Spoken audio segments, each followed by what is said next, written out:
नमस्कार। आज हम शास्त्री द्वितीय वर्ष बीए सेकेंड ईयर हिंदी साहित्य के द्वितीय पेपर के अंतर्गत कोणार्क नाटक का अध्ययन करेंगे। कोणार्क नाटक पर मेरा यह दूसरा वीडियो है।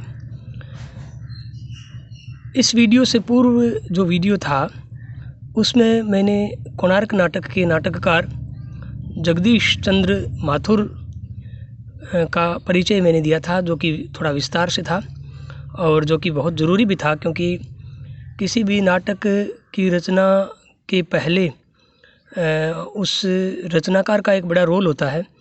लेकिन एक्चुअल में जो कोणार्क नाटक है इसके पीछे जगदीश चंद्र माथुर का डेफिनेटली एक बहुत बड़ा रोल है और ये उनकी पृष्ठभूमि का भी एक बड़ा कारण रहा है। वो एक भारतीय प्रशासनिक सेवा में भी थे, रेडियो और आकाशवाणी में भी काम किया था और नाटकों में आपकी रुचि भी थी, एक साहित्यकार भी थे। इसलिए आपके जो व्यक्तित्व का इस नाटक पर प्रभाव पड़ना लाजमी है। इसलिए मैंने उनका जो परिचय है वो थोड़ा विस्तार से एक वीडियो में दिया है। अब दूसरा वीडियो मेरा है इस नाटक की कथा वस्तु पर। एक तो जो नाटक की जो तत्व हैं, एक संस्कृत के अनुसार जो तत्व बताए गए हैं, एक तो हमारी विवेचना रहती है संस्कृत के आधार पर बताए हुए तत्वों के आधार पर। दूसरी हिंदी की जो भी हिंदी का जो लिटरेचर है उसके उस लिटरेचर की अपनी विशिष्ट विशेषताएं हैं। आमूल चूल संस्कृत के तत्वों के आधार पर हम हिंदी साहित्य के, चाहे वो निबंध हो, चाहे वो नाटक हो या अन्य गद्य या पद्य की जो विधाएं हैं वो हो, संस्कृत विधा के जो तत्व हैं उन तत्वों के आधार पर हम इनका मूल्यांकन नहीं कर सकते, पूरी तरह से नहीं कर सकते हैं और यह न्याय भी न होगा, क्योंकि हिंदी एक ऐसी लैंग्वेज है जिसमें विभिन्न भाषाओं के शब्दों का समावेश है और इसका जो गद्य और पद्य है उसका अपना एक प्लेटफॉर्म है, इसके अपने तत्व हैं, इसके अपने पैरामीटर्स हैं। इसलिए इस आधार संस्कृत के तत्वों के आधार पर हम आमूल चूल इसकी समीक्षा नहीं करेंगे। तो मैं यहाँ सबसे पहले जो कोणार्क नाटक की कथा वस्तु है उस पर मैं जिक्र करूँगा। शुरुआत में एक जगदीश चंद्र माथुर ने पटना कॉलेज की जो साहित्य परिषद है उसमें उस परिषद में आपने एक निबंध को पढ़ा था और उस निबंध में आपने लिखा था कि भाई ये जो निबंध मैंने लिखा है वो रंगमंच और नाट्य लेखन के तजुर्बे की छाप है और शास्त्रीय अध्ययन की नहीं है। तो इस निबंध की जो फ्रंट लाइन है उसमें आपने बिल्कुल क्लियर कर रखा है इस नाटक के जो पीरियड है, जो काल है, उसके बारे में।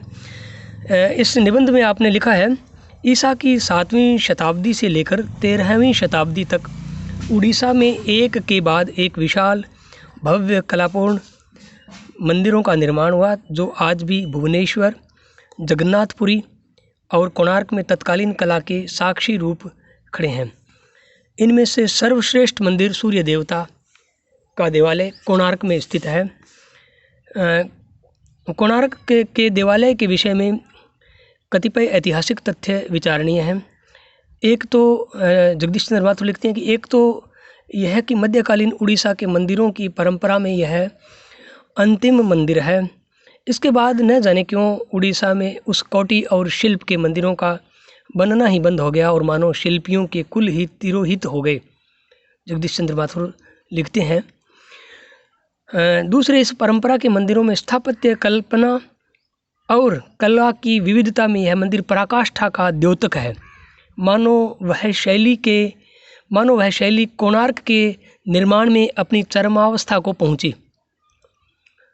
माथुर साहब लिखते हैं कि ऐसा लगता है कि कोणार्क मंदिर में जो शिल्प और जो शैली यूज़ की गई थी, इस्तेमाल की गई थी, वो अपने पीक पॉइंट पर थी। उसके बाद में ऐसा लगता है कि ऐसे मंदिर नए ही तो बने हैं और न ही उस शैली का और कोई दूसरा रूप देखने को मिलता है। तीसरे, जहाँ अन्य मंदिर भुवनेश्वर और पुरी के नगरों में बसाए गए हैं, वहीं कोणार्क मंदिर एक समुद्र के किनारे बिल्कुल निर्जन और सुनसान जगह पर बनाया गया है, जो पुरी से 19 मील की दूरी पर स्थित है। चौथा, इस मंदिर की जो उपपीठ है उसकी दीवारों पर जो मूर्तियाँ उत्कीर्ण की गई हैं वो युगल मूर्तियाँ हैं और आज की भाषा में उनको अश्लील भी कह सकते हैं। पांचवा और अत्यंत रहस्यपूर्ण बात यह है कि मध्यकालीन उड़ीसा का अन्य कोई मंदिर उस खंडित और भग्नावस्था में नहीं है, यद्यपि यही सब बाद में बना।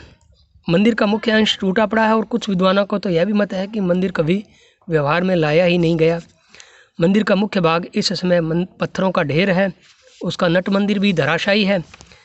विशाल प्रांगण में ध्वस्त मूर्तियां और पाषाण खंड भरे पड़े हैं। केवल बाकी है विमान से सटा हुआ जगमोहन यानी मंडप, जो एक विस्तीर्ण मेधी पर दीपक की अकेली लौ की भांति खड़ा है। मंदिर क्यों टूटा, इस विषय में उड़ीसा में एक किंवदंती है। नाटककार कहते हैं कि मैंने उसी किंवदंती का एक नाटक का आधार बनाया है। इतिहास का सहारा मैंने अल्प मात्रा में लिया है, ऐसा जगदीश चंद्र जी मानते हैं। फिर भी इस नाटक को पूरी तरह से अनैतिहासिक नहीं कहा जा सकता, क्योंकि यह सर्वविदित है कि इस मंदिर का निर्माण गंगवंशीय महाप्रतापी राजा नरसिंह देव ने ही 1238 से 1264 ईस्वी के बीच में बनवाया था और कुछ जागीरों के लेख पत्रों में यह स्पष्ट भी है। नरसिंह देव जी ने कोणार्क का निर्माण कराया, ऐसा यहाँ कुछ लेख पत्रों में लिखा हुआ है। यह भी ऐतिहासिक सत्य है कि नरसिंह देव जी ने वंग प्रदेश में मुसलमान सूबेदारों को पराजित किया और गौड़ प्रदेश तक अपनी सेना को ले जाकर वहाँ मुस्लिम आक्रमणकारियों को परास्त किया था। नरसिंह देव जी के दरबार में एक संस्कृत के बहुत बड़े विद्वान थे, साहित्य दर्पण के रचयिता विश्वनाथ। विश्वनाथ की एक पुस्तक है अलंकार शास्त्र से संबंधित एकावली। उस एकावली में आपने नरसिंह देव को यवनावन्नी वल्लभ कहकर संबोधित किया है। नरसिंह देव के मंत्रियों में चालुक्य वंश के एक राजराज थे, वो आपके अमात्य मंत्री थे। यह बात श्री कूर्मम के एक लेख से प्रमाणित होती है। जगदीश चंद्र माथुर जी कहते हैं कि मैं उड़िया के अपने मित्रों से एक दृष्टता के लिए क्षमा चाहता हूँ, क्योंकि उड़िया में एक लोकप्रिय किंवदंतियाँ चलती है, जिनमें गोपबंधु दास का एक खंड काव्य है धर्मपद और कार्तिक घोष का नाटक है, जिसे इस कोणार्क नाटक में आपने सहारा उसका जो प्लेटफॉर्म तो ठीक वैसा ही है, लेकिन कुछ आपने उस नाटक को बदल दिया है, क्योंकि उसमें करुण लालित्य है और उसमें नायक और नायिका विवश हैं। लेकिन जो ये नाटक है इसमें नायक का अपना एक संघर्ष है और जो एक बहुत ही खूबसूरत तरीके से आपने इस नाटक में इसको रूप देने की कोशिश की है।